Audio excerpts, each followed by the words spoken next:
Hello दोस्तों, आज मेरा फाइनली फुल ड्राइविंग लाइसेंस आ गया है। और मैं आपको बताऊंगा कि ये मैंने कैसे पाया एक ही बार में क्लियर करके। क्योंकि जब मैं लास्ट टाइम था जुलाई में यहाँ पे, तो मैंने दो चीज़ सीख के गया था। एक तो ये ड्राइविंग लाइसेंस लेना बहुत मुश्किल है, और दूसरा ड्राइविंग लाइसेंस ही सबसे इम्पॉर्टेंट है इस ऑस्ट्रेलिया में। तो मैं अब आपको स्टेप बाय स्टेप बताऊँगा कि आगे इस वीडियो में कि मैंने ये ड्राइविंग लाइसेंस कैसे एक ही बार में क्लियर करके ले लिया। ऑस्ट्रेलिया में लाइसेंस बहुत इंपॉर्टेंट है। रीज़न बीइंग क्योंकि यहाँ पे जो आपका आईडी प्रूफ काउंट होता है वो आपका लाइसेंस ही काउंट होता है। जैसे इंडिया में हमारा आधार कार्ड हर जगह पूछा जाता है, तो इसी तरीके से अगर आप यहाँ पे कोई भी फॉर्म भरने जा रहे हो या कहीं पे भी जॉब के लिए जा रहे हो, तो सबसे पहले आपसे ये लाइसेंस ही मांगेंगे कि आपको वहाँ पे मेंशन करना होगा आपका लाइसेंस नंबर। तो फाइनली आज मेरा लाइसेंस आ गया और मैं बहुत खुश हूँ। और इवन ये मैंने जो आपको दिखाया, ये मेरा फिजिकली लाइसेंस है, क्योंकि ये सबसे लास्ट स्टेप होता है लाइसेंस होने का। अब जैसे कि मेरे पास 3 साल पुराना लाइसेंस था, तो मेरे लिए क्या स्टेप थे मैं वो आपको एक्सप्लेन कर देता हूँ। सबसे पहले मेरे को डीकेटी मुझे भी देना पड़ा। और डीकेटी बहुत इजी टेस्ट है, मुश्किल नहीं है। अगर आप ड्राइव करते थे तो नॉर्मल रूल्स वाली बात है, कुछ थोड़े से रूल्स हैं यहाँ पे अलग, वो आप डीकेटी पढ़ोगे तो हो जाएगा। उसके लिए इन्होंने क्या किया हुआ है, उसके लिए फर्स्ट स्टेप है कि आपको टेस्ट बुक करना है।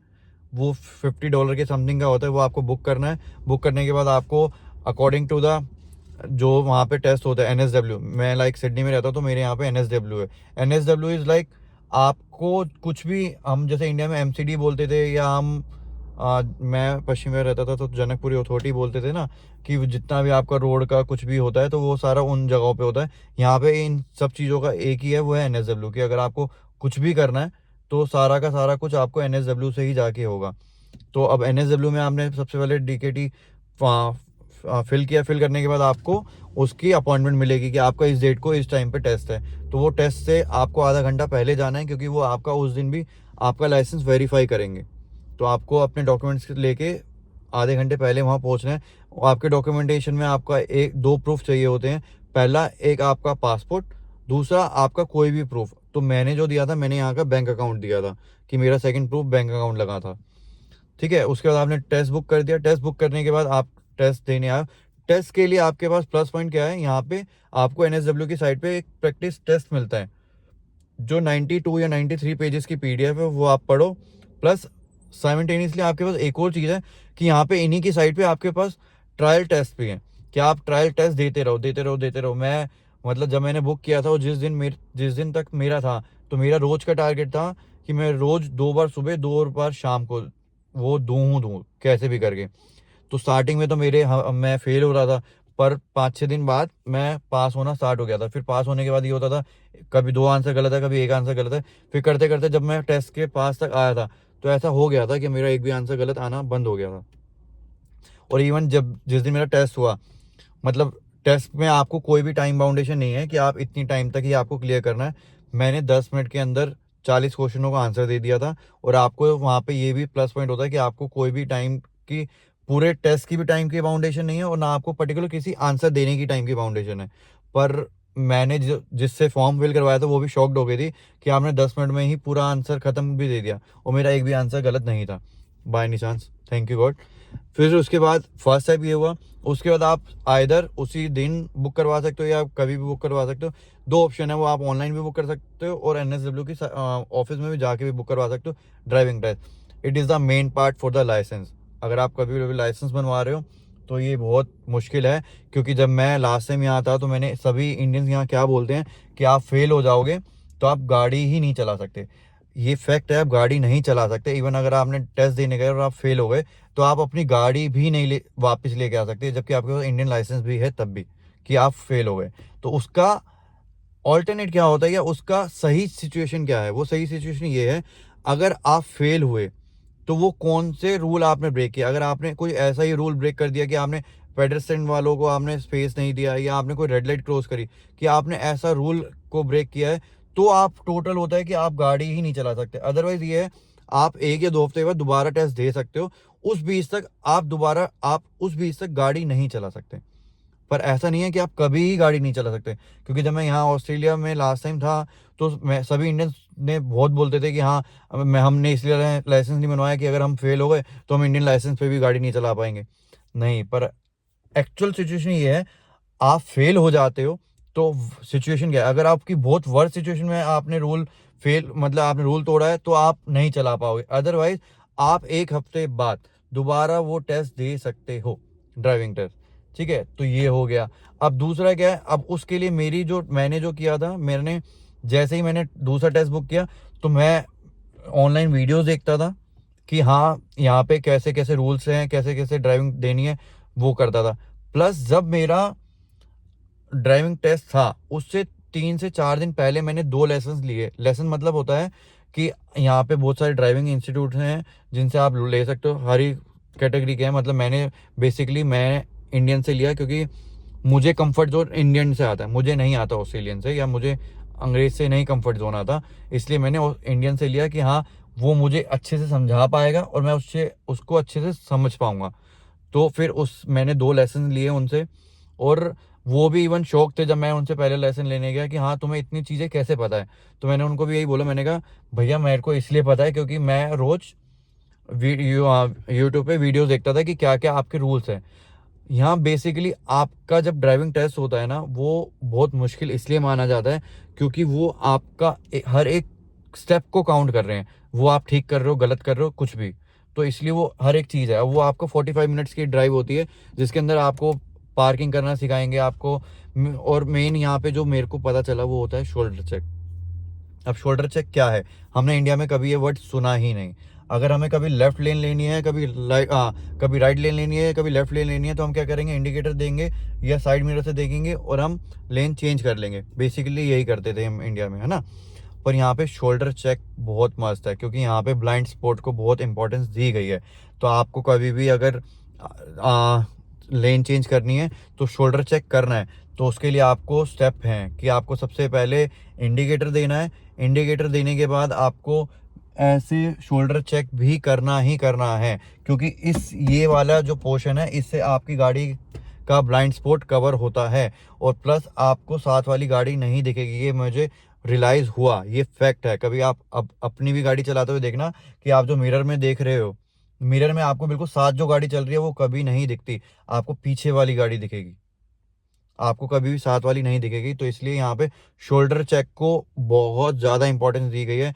वो तो मतलब ये मान लो आपका एक गोल्ड है कि अगर आपको वो आप करते हो टाइमली तो आप फेल हो नहीं होगे। ठीक है, तो उसके लिए यही है कि आप फिर उसके बाद मैंने 2 लेसन लिए। 2 लेसन लेने के बाद मेरा ड्राइविंग टेस्ट था। तो मुझे उन भैया ने सजेशन दिया कि क्योंकि उनके साथ अच्छा रिलेशन बन गया था कि मानशु तू अपनी गाड़ी में भी दे सकता है, कोई इशू नहीं है, पर अगर तू मेरी गाड़ी में देगा या इवन किसी भी लर्नर की गाड़ी में देगा जो सिखाते हैं, उनसे उनको ये थोड़ा सा समझ आता है कि ये बंदा फ्रेशर नहीं है, ये बंदा ऑलरेडी सीख के आया है। और मुझे नहीं पता कि मेरे को क्या बेनिफिट मिला, पर बाय नी चांस की बात है मेरा 1 गो में ही क्लियर हो गया। तो जब आपका 1 गो में क्लियर हो जाता है तो सबसे पहले आपको मिलता है ये है मेरी ड्राइविंग की रिपोर्ट कि मैंने कौन कौन सी गलतियां की हैं, कौन कौन सी नहीं मतलब सही किया था। तो मेरा इसमें से 106 में से मेरी 6 मिस्टेक्स थी, बाकी मेरी ठीक थी। और जहाँ तक मैंने सुना है आपकी 9 मिस्टेक्स काउंट होती हैं। अगर 9 मिस्टेक तक ठीक है, 10वीं मिस्टेक हुई तो आप फेल हो। तो मेरी 6 मिस्टेक्स हुई थी जिसमें कि उसके बाद उन्होंने मेरे को पास कर दिया।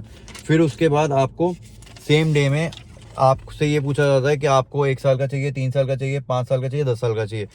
तो मैंने कहा भाई मुझे टंटा चाहिए ही नहीं, मुझे 10 साल का सीधा दो। तो उसके बाद मिलता है ये। बस हाँ, उन ड्यूरेशन के फीस में थोड़ा सा फ़र्क होता है पर ज़्यादा फ़र्क नहीं था। तो मुझे ऐसा लगा कि हाँ एक बार में ख़त्म करो, क्योंकि अब और उसके बाद एक और बड़ी चीज़ है कि इस ड्राइविंग टेस्ट को क्यों इम्पोर्टेंट माना जाता है, क्योंकि ये जो ड्राइविंग है ना, ये आपका टेस्ट गवर्नमेंट ले रही है। आपका एक बार ये क्लियर हो गया ना, फुल लाइसेंस आ गया आपके पास, तो उसके बाद आप कुछ भी लाइसेंस लेने जाते हो, फोक लिफ्ट का या आप लेने जा रहे हो HR का, MR का, MC का, तो कोई भी लोगे ना, वो आपकी यहाँ पे नॉर्मल प्राइवेट एजेंसीज हैं जो आपको ट्रेनिंग देंगी और वो फिर आपका वही टेस्ट करेंगे लेंगी। तो उसमें आपके चांसेस हो जाते हैं कि आप पास हो जाओगे। पर इसमें क्या है, इसमें बहुत ज़्यादा स्ट्रिक्टली रूल्स फॉलो होते हैं कि अगर आपने कुछ भी रूल फॉलो नहीं किया तो आपको ये तुरंत फेल कर देंगे। अगर आप कुछ और भी मतलब रेशो देखोगे यूट्यूब पे तो आपको दिखेगा ऑस्ट्रेलियन लाइसेंस बहुत मुश्किल से मिलता है, प्लस बहुत लोग फेल होते हैं। ये तो मैं लकी था कि मेरा एक ही बार में ये लाइसेंस आ गया और मैं बहुत खुश हूँ। Thank you. अगर आपका 3 साल पुराना इंडिया का लाइसेंस या ओवरसीज़ का लाइसेंस नहीं होता तो उसके अलावा और क्या क्या सिचुएशंस होती हैं। मान लो आपका 1 साल पुराना है या 2 साल पुराना है या आपका लाइसेंस ही नहीं है, तो उसके लिए क्या स्टेप है। तो उसके लिए बेसिकली स्टेप वही है, सबसे पहले आपको DKT देना होगा, ड्राइविंग नॉलेज टेस्ट, जिसको आपको पास करना है। पास करने के बाद आपको, अगर आपके पास इंडिया से कोई और लाइसेंस है ही नहीं, पहला ही लाइसेंस आप बनवा रहे हो, तो उसके बाद आपको मिलेगा एल। एल मतलब लर्निंग, जो इंडिया में भी हम बोलते थे लर्निंग। उसके अंदर आपकी कंडीशन ये है, आपको 1 साल तक किसी भी जिसके पास पूरा लाइसेंस है उसके साथ 1 साल तक आपको ड्राइविंग करनी है। आप इंडिविजुअली ड्राइविंग नहीं कर सकते, आपके साथ उस गाड़ी में कोई ना कोई जिसके पास पूरा लाइसेंस है वो होना ही होना चाहिए, ठीक है। प्लस आपको कहीं स्टेट्स में ऐसा भी होता है, आपको एक रिपोर्ट बुक दी जाती है प्रोजेक्ट की कि हाँ, आपके साथ जो बैठा है उसने आपके साथ क्या कैसे कैसे ऑब्जर्व की हैं चीज़ों को। लाइक आपने डार्क में चलाया है, आपने रेनी में चलाया है, आपने कंजस्टेड एरिया में कैसे चला रहे हो, तो वो आपको एक छोटी सी कोई रिपोर्ट होती है, वो आपको साइन करके, मतलब जिसके पास पूरा लाइसेंस है वो दे सकता है। लाइक मेरे पास पूरा लाइसेंस है, तो आज की डेट में मैं किसी को भी अपने साथ गाड़ी में बिठा सकता हूँ जिसके पास लर्निंग लाइसेंस है, वो मेरे से को अपने साथ बेसिकली बिठा सकता है, जिससे मैं उसको लाइक देख सकूं कि हाँ, मैं उसको सुपरवाइज कर सकूं कि हाँ ये सही चला रहा है नहीं चला रहा। तो उसको हमेशा एक सुपरविज़न में ही, फुल लाइसेंस वाले के साथ ही सुपरविज़न में चलानी पड़ेगी, इंडिविजुअली नहीं चला सकता। या अगर मान लो आपके पास लर्निंग नहीं, आपके पास इंडिया का लाइसेंस है पर वो 1 साल या 2 साल पुराना नहीं है, तो भी ये सिचुएशन है, उसमें आपको एल मिलेगा ही मिलेगा, ठीक है। अब उसके बाद आपको 1 साल तक आपको एल रखना है। एल रखने के बाद दूसरा स्टेप होता है, आपको फिर दोबारा एल को सबमिट करने के बाद आपको मिलता है पी। पी मिलता है रेड में। और ये प्लेट्स आपको, जैसे एल की जो प्लेट मिली वो भी आपको गाड़ी की हमेशा फ्रंट और बैक पे लगा के चलनी है। फिर उसके बाद 1 साल बाद आपको जब पी मिलेगा, तो पी को भी आपको फ्रंट और बैक पे गाड़ी पे लगा के चलना ही पड़ेगा, चाहे कुछ भी हो जाए। उसमें आप ये है कि आप किसी भी रोड पे जाओ, वहाँ पे आपको 90 की स्पीड जोन तक ही जा सकते हो, 100 की स्पीड वाले जोन में आप ड्राइव नहीं कर सकते। ये आपका हो गया 2 साल तक। फिर आता है तीसरा साल। तीसरे साल में आपको करना है कि आप जब पी सबमिट करते हो रेड वाला, आपको मिलता है ग्रीन में पी। तो उसके अंदर ये है कि आपको 100 की स्पीड तक के जोन में ही आप ड्राइव कर सकते हो। और बेसिकली अगर आप सिडनी में चला रहे हो ना, तो 100 की स्पीड भी हाईवे पे है, अदरवाइज तो यहाँ पे 60 और 80 है, इससे ऊपर है ही नहीं, और मोस्टली तो 60 है।